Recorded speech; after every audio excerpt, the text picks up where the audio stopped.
안녕하세요. 호아빠입니다.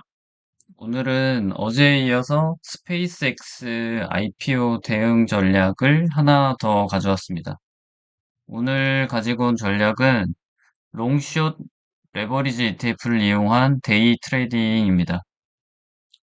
스페이스X가 장기적으로는 우상향하겠지만 단기적으로 지금 변동성이 예상되어 있는 이벤트들이 있잖아요. 예를 들면 패시브 편입 일정, 그리고 락업 해제 일정이 정해져 있는 게 있기 때문에 이 일정들을 이용한 트레이딩 방법입니다. 이렇게 할 수도 있다는 걸 보여드리는 거지, 따라 하시는 거는 추천드리지 않습니다. 재미삼아 보시기만 하세요. 먼저 이 ETF 상품들을 좀 보여드리겠습니다. 일단 두 배 ETF들, 그리고 두 배 롱 ETF, 숏 ETF가 이제 준비가 되어 있더라고요. 이미 상장이 확정된 ETF들이 있고, 그것도 이제 12 IPO 당일에 상장하는 게 있어요. 두 개. 제가 확인한 건 요거 두 개입니다. 그리고 나머지는 6월 15일 날 상장을 하게 되어 있고, 그리고 특히 숏 ETF들은 다 6월 15일이더라고요. 그리고 여기 보수율이 그냥 찾아보니까 2%라고 나오고 0.75라고 나오는데, 2%는 아직은 확실한 건 아닌 것 같고, 지금 인터넷에 떠도는 정보가 2%입니다. 보수율 차이는 생각보다 크기 때문에 나중에 하시게 된다면 이 보수는 꼭 확인하고 하시길 바랍니다. 최근 IPO 대여로 불렸던 기업들 몇 개 차트를 보고 그걸 기반으로 스페이스X 시나리오를 예상 한번 해볼게요. 일단 스페이스X는 다른 IPO들과는 다르게 이 패시브 편입 일정, 강제 매수 타이밍이 있다는 거, 요게 좀 큰 것 같고요. 일단 그나마 IPO 후에 며칠, 그래도 몇 주라도 상승을 했던 이제 서클을 가지고 왔습니다. 다른 것들 많이 찾아봤는데 이 서클 외에는 그나마 이렇게 많이 오른 것들을 찾기가 쉽지는 않더라고요. 그래서 그나마 서클이 스페이스 X랑 가장 비슷하지 않을까 생각해서 서클을 가지고 왔고, 나머지 뭐 세레브라스나 피그마는 다른 여타 IPO들과 똑같이 시작부터 곤두박치는 거를 보여주고 있습니다. 일단 서클 기준으로 좀 생각을 해보면, 음, 서클은 이때 한창 비트코인 관련된 열풍이 불고 있을 때라 비트코인 붐을 많이 타서 상장하고 많이 올랐어요. 그래서 거의 300%? 300%는 여기 뭐 300불까지 가긴 했는데 그래도 꽤 많이 올라갔었습니다. 그렇다고 이 차트를 보고 이렇게 움직일 거라고 예상을 하고 미리 사는 거는 이런 피그마 같은 케이스가 있기 때문에 미리 사놓는 거는 아주 안 좋을 것 같고 이제 차트 움직이는 걸 보고 대응을 해야 될 것 같은데 이 서클처럼 사람들이 패닉 바잉을 하는 시점까지 온다면 어느 정도까지는 롱을 포지션을 잡다가 그 다음에 이제 숏 포지션을 잡아서 이 길게 바라보고 숏 포지션을 들고 갈 수도 있을 겁니다. 항상 이제 올라가는 시나리오랑 내려가는 시나리오 두 개를 다 염두에 두고 트레이딩을 하셔야 됩니다. 트레이딩은 투자랑 다르기 때문에 굉장히 유연하게 대처를 해야 됩니다. 한쪽 뷰만 생각하고 움직이면 거기서 이제 뭐 큰 손실을 볼 수가 있어요. 특히 여기서 이제 숏 잡고 떨어지길 기다렸는데 올라가 버리면 대책이 없습니다. 그래서 숏은 다음이 없기 때문에 숏보다는 롱 포지션을 잡는 거를 추천드립니다. 롱 포지션은 고점에서 잡았더라도 언젠가 기다리면 이 올라갈 확률이 있는데 숏 포지션은 한번 잘못 잡으면 답이 없습니다. 제가 생각하는 전략은 이 패시브 ETF들 강제 매수 타이밍에 요런 음, 장대 양봉 같은 거를 기대하고 이제 5일, 10일, 15일 전에 이제 4일, 9일, 14일에 매수를 하고 이제 그 다음날 이제 파는 겁니다. 근데 이 패시브 ETF 자금들이 한 번에 사는 건 아니고 기계적인 분할 매수를 할 거기 때문에 그 날에 동안 어, 조금 조금씩 올라간다는 가정하에 이제 이런 전략을 쓰는 건데 뭐 상황에 따라 여의치 않으면 또 팔고 도망쳐야 될 수도 있습니다. 이 데이 트레이딩을 하는 이유는 단기적으로는 매수세가 몰려서 올라갈 수도 있지만 장기적으로는 이 IPO 물량을 받아내면 결국엔 이렇게 우하향 할 수밖에 없는 시점이 올 거라고 판단을 하기 때문에 길게 보고 한쪽 방향을 정하고 트레이딩 아니면 투자를 한다는 게 좋지 않다고 생각을 하고 있습니다. 장기 투자를 하게 된다면 이 시점에 올라가기 전에 이건 어닝을 확인하고 지금 올라간 거거든요. 근데 지금 이미 실적 발표 날짜가 예정이 다 돼 있어요.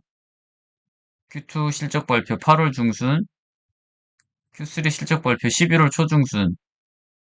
이 실적 발표 후에 움직이는 거가 어떻게 될지 모르는데, 이 8월 중순에 첫 실적 발표를 하는데, 이때부터 락업 물량이 이제 해제가 되는 겁니다. 그거 외에도 상장하고 지금 성과 기반 조기 해제 시나리오가 상장하고 10일 중에 이렇게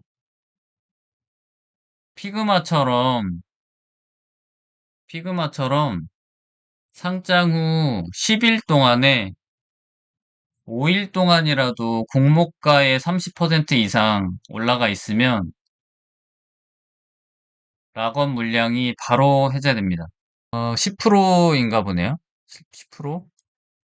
정확하게 한 번 더 알아봐야 될 텐데 어찌됐든 이 피그마처럼 공모가 대비 잘 올라간다. 그러면은 바로 물량이 또 나오는 겁니다. 이러니까 변동성이 안 생길래야 안 생길 수가 없고 또 이 10일 중에 5일간 공모가 대비 30%라는 게 어떻게 유지될지도 모르기 때문에 패시브 자금처럼 지금 날짜가 정해진 것도 아니고 바로바로 물량이 이제 풀리니까 이 변동성이 심할 수밖에 없을 겁니다.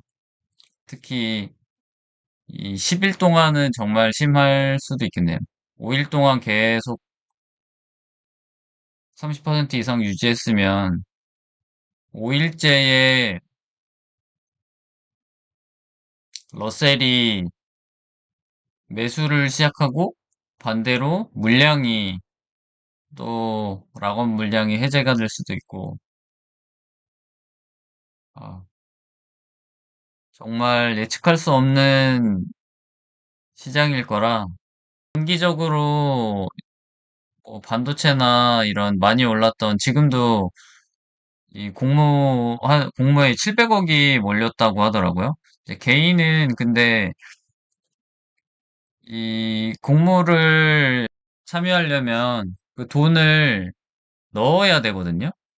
그 돈이 지금 700억, 예수금이 700억 달러가 모였다고 합니다. 그래서 지금 나스닥이 빠졌다가, 어, 지금 다시 조금 오르고 있거든요. 이미 공모주 배정이 끝나서 그 자금이 다시 들어오는 걸 수도 있습니다. 이제 반대로 70일, 90일, 105일 이럴 때 이제 저는 숏 포지션은 정말 비추천인데 그래도 이 IPO 후에 만일 스페이스X가 이렇게 서클처럼 올랐다면 여기서는 숏 포지션을 잡는 것도 한 번쯤은 고려해 볼 만하지 않을까. 근데 이때 떨어진다고 탔다가 다시 여기 올라가면 아마도 대부분의 사람들은 포지션을 다 철수를 할 거거든요. 그러면 다시 이렇게 출발하는 겁니다. 그래서 설 포지션도 어, 하루 데일리 아니면 뭐 이틀 정도 그 정도로 하는 걸 추천드립니다. 만일 뭐 피그마처럼 상장 첫날, 둘째 날까지만 오르고 그다음부터 계속 떨어진다. 그러면 정말 한동안 계속 떨어질 가능성이 높습니다. 이 락업 해제 일정만 봐도 얘네들도 롱 올라갈지 내려갈지 모르기 때문에 이런 성과 기반 조기 해제 같은 것들이 들어있는 거거든요. 최대한 변동성을 줄이면서 조금씩 이 락업 물량을 해제하기 위해서 이렇게 한 것 같고, 그 누구도 예측할 수 없기 때문에 가장 좋은 건 무대형이고, 다 지나고 나서 지금 피그마의 경우에는 7월 말 8월에 상장을 해서 거의 뭐 지금 1년이 지났는데 계속 하락을 하고 있어요. 피그마도 엄청 대여였습니다. 나오기 전에는. 스페이스 X랑은 뭐 비교를 할 수 없겠지만 세레브라스도 얘도 뭐 GPU 같은 거 추론칩 만든다고 했는데 떨어지고 있고 그나마 서클이 선방했다.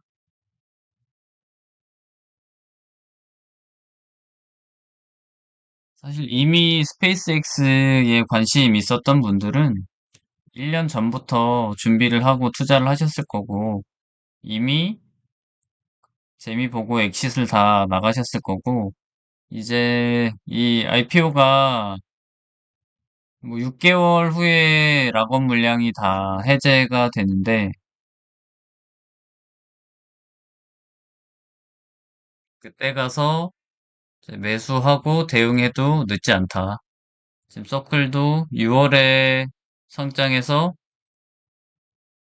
지금 뭐 12월쯤 이미 거의 뭐 저점이거든요. 이때 그나마 실적 발표 한번 하고 조금 올라가고 다시 여기서 실적 발표하면서 올라간 거예요. 그래서 진짜 투자를 하고 싶으면 이 바닥까지 보고 올라오는 거 타도 늦지 않다라고 생각합니다. 아니면 데이 트레이딩을 하자. 저는 스페이스X는 뭐 아주 조금 투자하고 나머지는 다시 메모리 반도체 사러 갑니다. 그리고 올해